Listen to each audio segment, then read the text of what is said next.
Mate, if you wanted 80 minutes of pure chaos and entertainment, you got it in round 26. Broncos versus Cowboys in Townsville. 12 tries, end-to-end footy, no one taking a backward step. It was exhilarating, it was ugly, and it was everything the rivalry is supposed to be. But here's the thing, as fun as it was, you don't go back and study that game. You just enjoy it in the moment, close the book, and move on.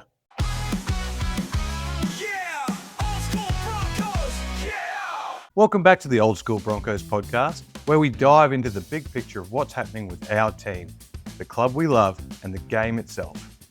Today, we're talking about the Cowboys clash, why it was awesome, why it showed off everything good about Queensland footy, but also why the Broncos won't dwell on it for too long.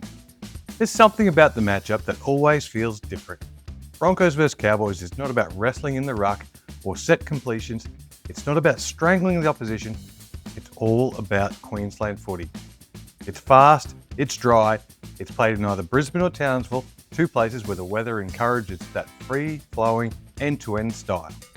And then, you've got the fact that most of these blokes grew up playing footy together or against each other through their whole juniors. Same schools, same junior comps, same development pathways. They're mates, they know each other's games inside and out, and there's almost a backyard footy vibe to it. It's competitive, it's personal, but it's also joyful. That's why, no matter what the ladder looks like, these games are always entertaining. This round 26 clash was no different. It started with Brisbane running in two quick tries, very easily. You thought, all right, here we go, this could be a blowout. But the Cowboys, they don't roll over at home. They fought back, and from there, it was like the scoreline just went tick-tock, tick-tock with whoever had the footy. 12 tries in total, 38-30 at full time, and the quality of the attack was outstanding. Reece Walsh doing Reece Walsh things. His speed, his involvement, his hands just lighting it up. Billy Walters with that glorious cutout pass, not something we've seen him attempt at the NRL level, but he delivered it perfectly. Tony Staggs showing his power and footwork in broken play. Even the forwards were running like backs, charging into gaps, offloading, playing eyes-up footy. It was scintillating to watch. For the neutral, one of the most entertaining games of the season. But the flip side, let's be honest, there's a reason coaches won't be replaying this one in the video room. The ruck speed was so fast there was practically no defence at times. Play the balls were lightning quick. There was no wrestle, no slowing it down. Once you got tackled, you popped back up and played it. That's why you ended up with 12 tries. It was chaos. It was fun, but it was not finals quality rugby league. Even Payne Haas, the bloke who's the gold standard for defensive efforts, even he got caught out on the line. And that just never happens. Once Brisbane got out to that early lead, you could see the mentality shift. They went away from their structure. Instead of sticking to the process, they started chasing points on every play, throwing miracle passes, pushing the envelope. And while that's entertaining, it's dangerous footy.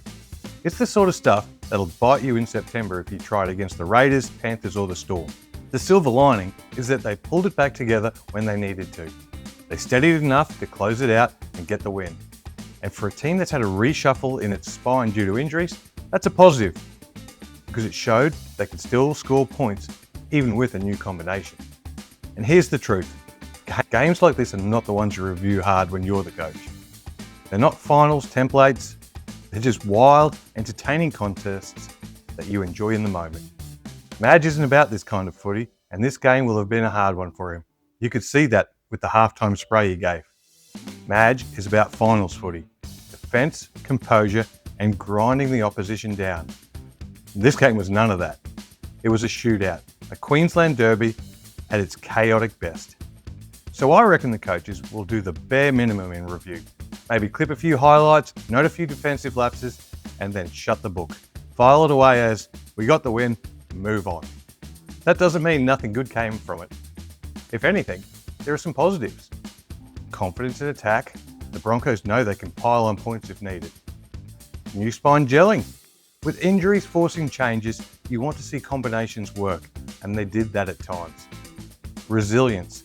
They got dragged into a shootout and still came away with the result. But more importantly, the big takeaway, is this. Enjoy it for what it was, a fun game of footy, nothing more, nothing less.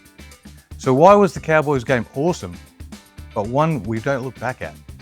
Because it was backyard footy on the big stage. There was two Queensland teams throwing caution to the wind and running it end to end. It was skill, it was speed, and it was chaos. But it was not finals footy, and the Broncos know that. They'll switch straight back to defence, structure and controlled sets from here. This was just the crazy one. The one you watch back for highlights, not lessons. As fans though, we should love it, because these are the games you tell your mates about in the pub. These are the ones that remind you why Queensland footy is different. The Broncos got the win, they showed what they can do with the ball, and now they turn the page. Next stop, finals footy. So that's it for today. The Cowboys clash was brilliant. It was bonkers, and it was better left in the rearview mirror.